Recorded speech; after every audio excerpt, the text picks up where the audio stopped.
Welcome to Season 5 of Pants Around Ankles Prevention, where my mission is to help you keep your pants securely buckled and avoid that unexpected, awkward, and embarrassing moment when you realize suddenly that they're not.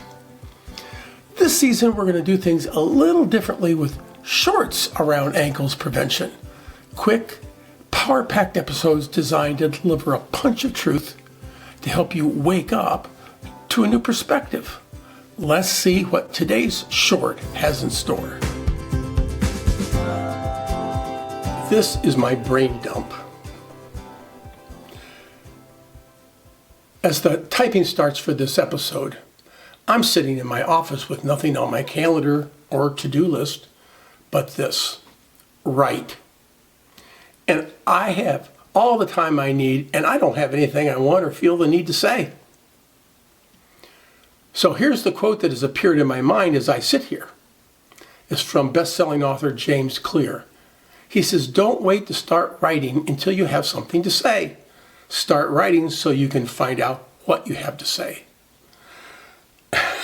Okay, here goes.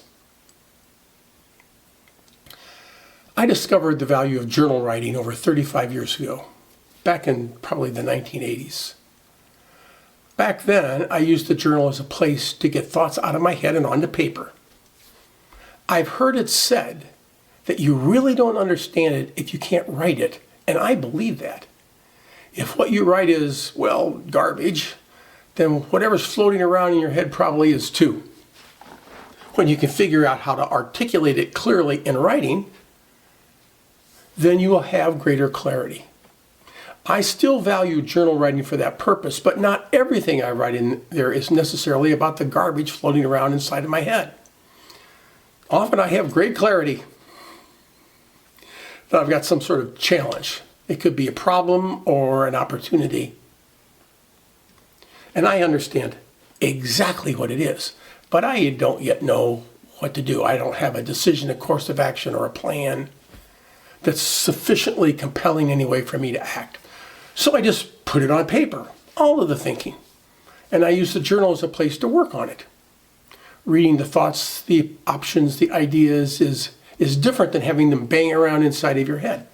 Sometimes simply writing the thoughts out and looking at them brings a great deal of clarity, even resolution. And this is sometimes because once my thoughts are on paper, I look at them, they're, well, kind of stupid. But seeing them in print reveals that. The other thing that happens in the pages of my journal is a brain dump.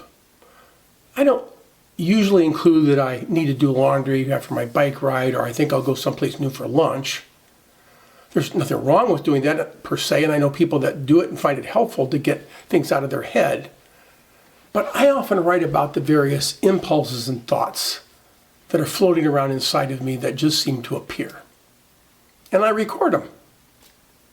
When I go back and read the journal entries from the past year, I sometimes discover that some of those impulses of thought are appearing in multiple places, perhaps each time in a different context, and in a way that doesn't call attention to itself. However, when that thought or idea begins appearing during the annual review, it catches my attention, and it usually turns out to be something important. Indeed, anytime I needed a what's next for my life, it has originated in just that way. So if you're already an experienced journal writer, none of this should be a surprise to you. It's a powerful tool. And for those of you who have not yet started journal writing, I've got some tips and resources to ease it for you. It's generally considered best to write in a journal longhand, on real paper, and in a book dedicated to that purpose. I'll add that using an old-fashioned fountain pen is helpful, because you can't write fast with a fountain pen. It makes you slow down, or the ink just won't flow. As I said, I started journal writing over 35 years ago, and I did it at a time on my computer in a Word document. So my initial journal writing was all around very significant internal conflict I was having in regard to my spiritual journey. or lack thereof.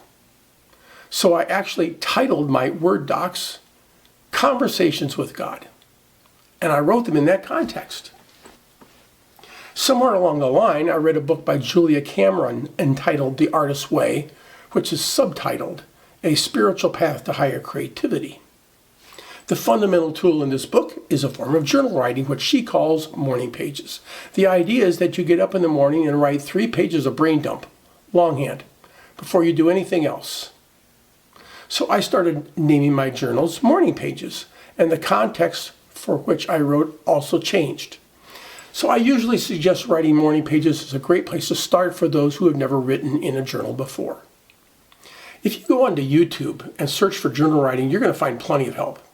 You'll find that virtually all will say that to get the maximum benefit from journal writing, it is important to do it regularly, as in daily. Ideally, it's also valuable to do it at the same time of the day, often when you first get up or just before you go to sleep. When I started journal writing, I often did it at 2 or 3 a.m. in the middle of the night. I would get awakened and couldn't get back to sleep until I went downstairs to the computer and typed. Now, I'm not recommending that, but unfortunately, I had great regularity with that approach for a long period of time. My point, though, is that there's no one right way to do this. Don't hesitate to experiment. And when you're not sure what to write, remember what James Clear had to say. Don't wait to start writing until you have something to say. Start writing so you find out what you have to say. If you'd like a deeper dive into this topic, consider subscribing to our newsletter, Waking Up, where we will explore it in even more detail. And if you found this episode helpful, be sure to subscribe to the podcast so you never miss an episode. See you soon.